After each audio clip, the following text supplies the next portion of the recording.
ડીસા તાલુકાના પાલડીના જીવરાજપુરા વિસ્તારમાં આવેલો છે, જ્યાં જીવરાજપુરા વિસ્તારમાં સતત 4 દિવસની જીવંત બે વીજ વાયર તૂટીને પડી ગયેલ છે। આની જાણ ભલડી જીબી શાખાને તાત્કાલિક કરવામાં આવી હતી, પરંતુ આજે 4 દિવસ થઈ ગયા છે, હજુ સુધી ઘોર નિંદ્રામાં સૂતેલ જીબી અધિકારીઓ દ્વારા આજ સુધી તૂટેલા વાયરનું કામ કરવામાં આવેલ નથી। બાજુમાં મેઇન લાઇન નીકળી છે અને એના બીજા વાયર પણ ભેગા થઈ ગયા છે। એની બાજુમાં પાલડી ગ્રામ પંચાયત દ્વારા રોડની બાજુમાં જ એક બગીચાનું નિર્માણ કરવામાં આવ્યું છે। બગીચાની અંદર જ ઉપરના ભાગે મેઇન લાઇન નીકાળી છે। મેઇન લાઇનની ઉપર મોટા તોતિંગ વૃક્ષો છે, જે વૃક્ષો મેઇન લાઇનની અંદર ફસાઈ ગયા છે। આને કારણે વારંવાર ભડાકા થાય છે અને વારંવાર આગ પણ લાગે છે। આની રજૂઆત 4 દિવસ પહેલા મોદી સાહેબ અને વનેરા હેલ્પર સાહેબને રૂબરૂ બોલાવી સ્થળ પર ચકાસણી કરવામાં આવી। સત્તા આવા ભ્રષ્ટ અધિકારીઓના કારણે એ જ સાંજે જીવરાજપુરા વિસ્તાર મેઇન લાઇનમાં વાયર તૂટી પડ્યા હતા। વરસાદની મોસમ હોવાથી જો કરંટ જમીનમાં ઉતરે એટલે કે લોકોને અધિકારીઓને વારંવાર ફોન કર્યો, છતાં એ લોકો ફોન પણ ઉપાડવા તૈયાર નથી। આજે વાયર તૂટી પડ્યા છે, 4 દિવસ થઈ ગયા છે, હજુ સુધી કોઈ કામગીરી કરવામાં આવી નથી। જો કોઈ જાનહાનિ થશે તો જવાબદારી કોની રહેશે? અહીં બાજુમાં જ આંગણવાડી કેન્દ્ર પણ આવેલું છે। ઘણા બધા નાના નાના ભૂલકાઓ આવે છે। જો કોઈ પણ નાના ભૂલકાઓ ભૂલથી વાયરને અડી જાય અને પછી કંઈ પણ અકસ્માત બને તો અધિકારીઓ શું તેની રાહ જોઈ બેઠા છે? અહીંયા જીવરાજપુરા વિસ્તારમાં મહિલા દૂધ મંડળી પણ આવેલ છે, જ્યાં સવાર સાંજ મોટી સંખ્યામાં મહિલાઓ, બાળકો અને યુવાનો દૂધ ભરાવવા આવે છે। જો કોઈ પણ જાનહાનિ થઈ તો જવાબદાર જીબી ખાતું અને ભ્રષ્ટ અધિકારીઓ રહેશે, એની ખાસ નોંધ લેવી। ખાસ વાત તો એ છે કે જ્યારે મોદી સાહેબ અહીંયા આવ્યા ત્યારે તેમણે જણાવ્યું કે પાલડી ગ્રામ પંચાયત દ્વારા રોડની બાજુમાં બગીચો બનાવ્યો છે અને એની ઉપર મેઇન લાઇનો ચાલે છે। મેઇન લાઇનની નીચેના ભાગમાં ગેરકાયદેસર એકસાથે 3-4 કેબિન ગલ્લા મૂકવામાં આવ્યા છે, જ્યારે મેઇન લાઇનના કારણે જ આવા તત્વો દ્વારા કેબિન મૂકવામાં આવેલ છે, જેને કારણે જો કોઈ મોટી દુર્ઘટના સર્જાય તો જવાબદાર કોણ રહેશે? સાહેબની એક ખાસ વિનંતી છે કે મેઇન લાઇન નીચે મૂકવામાં આવેલ કેબિનને તાત્કાલિક હટાવી મેઇન લાઇનનું કામ કરવામાં આવે, અન્યથા કોઈ મોટી દુર્ઘટના સર્જાશે જેની જવાબદારી ભલડી જીબી અને ઇજનેર સાહેબની રહેશે। અહીંયા પિકઅપ સ્ટેશન આવેલો હોવાથી મોટી સંખ્યામાં વિદ્યાર્થીઓ ત્યાં વાહનની રાહ જોઈ ઊભા હોય છે। એ સમયે જો કોઈ પણ દુર્ઘટના સર્જાય તો તેની જવાબદારી કોની રહેશે? ખાસ જો કોઈ પણ બાળકો અથવા રખડતા ઢોરને કોઈ પણ જાનહાનિ થશે તો એ પણ જવાબદારી ભલડી શાખા અધિકારી, ઇજનેર અને લાગતા વળગતા અધિકારીઓની રહેશે। આ કામની રજૂઆત વારંવાર પાલડી ગામના હેલ્પર સાહેબને કરવામાં આવતા છતાં આજ સુધી કોઈ પણ નિરાકરણ આવ્યું નથી। જો આ કામગીરી તાત્કાલિક કરવામાં નહીં આવે, અન્યથા મોટી સંખ્યામાં લોકો સાથે જીબી ઓફિસ ભલડી તથા જીબી ઓફિસમાં ધરણા કરવામાં આવશે। તેની ટોટલ જવાબદારી ભલડી જીબી ખાતાની રહેશે। જો જરૂર પડશે તો ખેડૂત નેતા અમરાભાઈને પણ એમની ટીમ બોલાવવામાં આવશે। આ ખાસ વિનંતી છે કે ભલડી જીબી બેદરકારીના કારણે બલોદર ગામની એક ઠાકોર મહિલાનો ભોગ લેવામાં આવ્યો છે। હવે આવા ભ્રષ્ટ અધિકારીઓ ભલડી વિસ્તારના ગામડાઓમાં કેટલાક નિર્દોષ લોકોના ભોગ લેવાની રાહ જોઈને બેઠા છે। જો પાલડી વિસ્તારમાં આવું કોઈ બનાવ બને તે પહેલાં તાત્કાલિક આનું નિરાકરણ લાવવામાં આવે। ખાસ વાત તો એ છે કે જો કોઈ ગરીબ ખેડૂત બોરનું મીટર કે ઘરનું મીટર પોતાની આર્થિક પરિસ્થિતિના કારણે ના ભરી શક્યા હોય તો જીબીના અધિકારીઓ દાદાગીરી કરી એમના મીટરની લાઇન કાપી નાખે છે। જો મીટરની લાઇન કાપવા માટે ટાઈમ મળે છે તો જીવતા વાયર તૂટી પડ્યા હોય ત્યારે કેમ ટાઈમ નથી મળતો? નામ નાગજીભાઈ ચૌહાણ, પાલડી તાલુકો ડીસા, જિલ્લો બનાસકાંઠા। પંચાયત પાલડીમાં બગીચો બનાવેલો છે રોડ પાસે જીવરાજપુરા, અને એની બાજુમાં મારું ઘર આવેલું છે અને એ વાયરો બધાય ઝાડીની અંદર ફસાઈ ગયેલા છે, બરાબર। પછી બાજુમાં સાઈડમાં બીજો રસ્તો નીકળ્યો છે, એ મારા ઘરનું મીટર લીધેલું છે। પછી ત્યાં પણ વાયર ઠેઠ વાળીને અડી અને નેચા આવ્યા છે, બરાબર। એટલે આ અમે 2 દાડથી રાડ કરે છે પણ કોઈ અમારી ફરિયાદ સાંભળતું નથી। એટલે તમને વિનંતી કરે છે કે આટલું અમારું કમાઈને તમે સુધારો, અને કોઈ મરી જાય તો પછી જવાબદારી તમારી રહેશે। મારું નામ ચૌહાણ ઉમેદભાઈ જીવરાજભાઈ ભાઈ, ગામ પાલડી, જીવરાજપુરા, તાલુકો ડીસા, બનાસકાંઠા।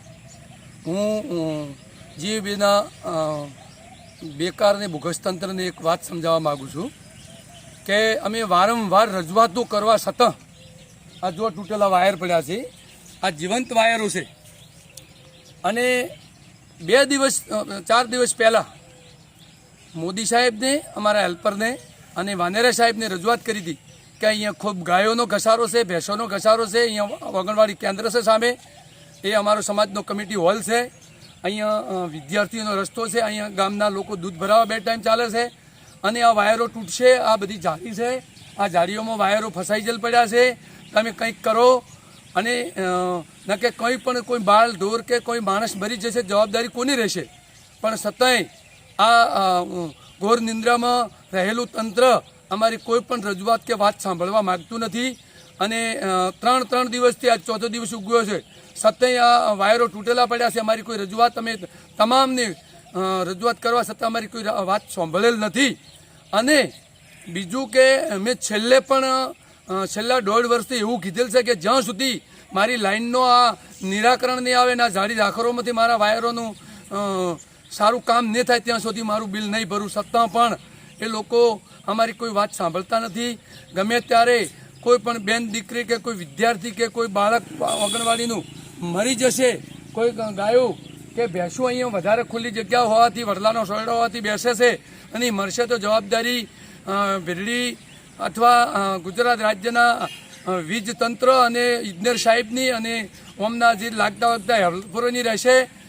બસ એ જ મારી ખાસ વિનંતી છે ભીલડી જીઈબી કેન્દ્ર લાગતા વળતા તમામ અધિકારીઓને, ઇજનેર સાહેબને કે છેલ્લા 4 દિવસથી અહીંયા જીવંત વાયર તૂટેલા પડ્યા છે. વાયર તૂટ્યા એ ટાઈમે વારંવાર ફોન કરવાથી કોઈ ફોનનો જવાબ આપવામાં નથી આવ્યો. આપણા જે અહીંયા ભીલડીની અંદર જૂના ઇજનેર સાહેબ નોકરી કરતા હતા એમને અમે રજૂઆત કરી તો એમને એવું કીધું કે મારી 6 મહિના થઈ ગયા છે, બદલી થઈ ગઈ છે. એમને મને 2 થી 3 નંબર આપ્યા. એ નંબર ઉપરથી કોઈ ફોન ઉપાડવા તૈયાર નથી. વારંવાર રજૂઆત કરવા છતાં હજુ સુધી કોઈ આનું નિરાકરણ નથી આવ્યું. અહીંયા બાજુની અંદર એક આંગણવાડી કેન્દ્ર આવેલું છે. નાના મોટા ભૂલકાઓ નીકળે છે. વધારે પડતા બાળકો અહીંયા જે સ્કૂલે જાય છે. અહીંયા બાજુમાં જીવરાજપુરા મહિલા દૂધ મંડળી આવેલી છે તો મહિલાઓ પણ દૂધ ભરાવા નીકળે છે, નાના બાળકો પણ નીકળે છે અહીંયા. અને બાજુમાં એક પંચાયત દ્વારા રોડની સાઈડની અંદર એક ગાર્ડન બનાવવામાં આવેલ છે, બગીચો. બગીચાની અંદર એટલા બધા તોતિંગ મોટા વૃક્ષો વધી ગયા છે કે જે મેન લાઈન નીકળી છે ગણેશ ફીડરની, તો મેન લાઈનના જે વાયર છે એની કોરે મોરે જે વૃક્ષો વીંટળાઈ ગયા છે. તો આજથી મળીને 4 દિવસ પહેલાં અમે મોદી સાહેબ અને વાનારા સાહેબને સ્થળ મુલાકાત લેવા માટે બોલાયા તો એમને જોઈને ગયા અને અમે કે કાલે ક્લિયર કરી દઈશું. એ 2 દિવસ થવા છતાં એ વાયરનું ક્લિયર કરવા માટે એ લોકો આવ્યા નહીં અને એ જ દિવસે સાંજે અહીંયા વાયર તૂટી અને પડ્યા. અહીંયા જે ખુલ્લી જગ્યા અને ચોમાસાની અંદર ઘાસચારો ઉગે એટલે ચારવા માટે ગાયો અને ભેંસો, રળવ ગાયો પણ ઘણી બધી આવે છે. છતાં જો અહીંયા કોઈ ગાય કે ભેંસ કે કોઈ નાનું બાળક કે માણસ મર્યું તો એની જવાબદારી જીઈબીની, જિલ્લા જીઈબીની અને લાગતા વળગતા તમામ અધિકારીઓની આ જવાબદારી રહેશે. વાનરા સાહેબ અને મોદી સાહેબને અમે કહેવામાં આવ્યું કે જે આ મેન લાઈન નીકળી છે તો આની અંદરથી તમે વાયરનો આ જે વૃક્ષોનું કટિંગ કેમ નથી કરતા. તો એમના દ્વારા એક પ્રશ્ન કરવામાં આવ્યો હતો અમને કે તેઓ કેબિન મૂકવામાં આવેલા છે જે ગલ્લા, અને ગલ્લાવાળા લોકો અમને ના પાડે છે વૃક્ષો કાપવા માટે. તો એ નીકળ્યા એના પછી તરત જ તેઓ ભડાકા થયા અને આખો દિવસ લાઇટ બંધ રહી. જેવી લાઈન ચાલુ કરે એટલે ભડાકા ચાલુ થાય અને હળગવાનું ચાલુ થાય. તો હું ખાસ તંત્રને જણાવવા માગું છું કે એ ફોરેસ્ટ ખાતું આની તપાસ કરે, પંચાયત પણ આની તપાસ કરે અને જીઈબી પણ આની તપાસ કરે. એ વૃક્ષો તાત્કાલિક વાયર ક્લિયર કરવામાં આવે અને એ ગલ્લા હટાવવામાં આવે. જો કોઈ પણ જવાબદારી થશે તો પંચાયતની જવાબદારી રહેશે, જીઈબી ખાતાની જવાબદારી રહેશે. આ કોઈના બાપની જાગીરી નથી એટલે તેઓ તમે કેબિનો મૂકી દો. અને આની અંદર કોઈ જો માણસ મરી જશે, કોઈ નાના બાળકો મરી જશે, સવારે વધારે પણ 200 થી 300ની સંખ્યામાં વિદ્યાર્થી નીકળે છે અને તેઓ પિકઅપ સ્ટેન્ડ છે તો તેઓ લોકો ઊભા રહેશે. અહીંયા વડલાના નીચે બાળકો ઊભા રહેશે, તેઓ બાળકો ઊભા રહેશે. જો કોઈ પણ બનાવ બન્યો અને કોઈ વિદ્યાર્થી મરી ગયો તો આની જવાબદારી તમામ તંત્રની અને જીઈબી ખાતાની રહેશે. તો તાત્કાલિક આનું નિરાકરણ લાવે. અન્યથા જો નિરાકરણ લાવવામાં ન આવ્યું તો અમે 50 થી 100 ખેડૂતો સાથે અને જરૂર પડે તો અણદાભાઈને બોલાવવામાં આવશે અને અમે અહીંથી રેલી કાઢી અને ભીલડી જીઈબી અને ડીસા જીઈબી ખાતાની અંદર અને મામલતદાર અને ડીડીઓ અને ટીડીઓ સુધી અમે જઈશું. તો તાત્કાલિક આનું નિરાકરણ લઈ ઝાડી ઝાંખરા ક્લિયર કરી અને 4 દિવસથી જે વીજ વાયર તૂટેલો પડ્યો છે એનું ક્લિયર કરવામાં આવે એવી મારી ખાસ વિનંતી છે. અન્યથા આંદોલન વખતે કોઈ પણ અમે ગાંધી ચિંતા માર્ગે આંદોલન કરશું. કોઈ પણ જવાબદારી રહેશે એ આ ઘોર નિંદ્રામાં ઊંઘેલા અધિકારીઓની જવાબદારી રહેશે.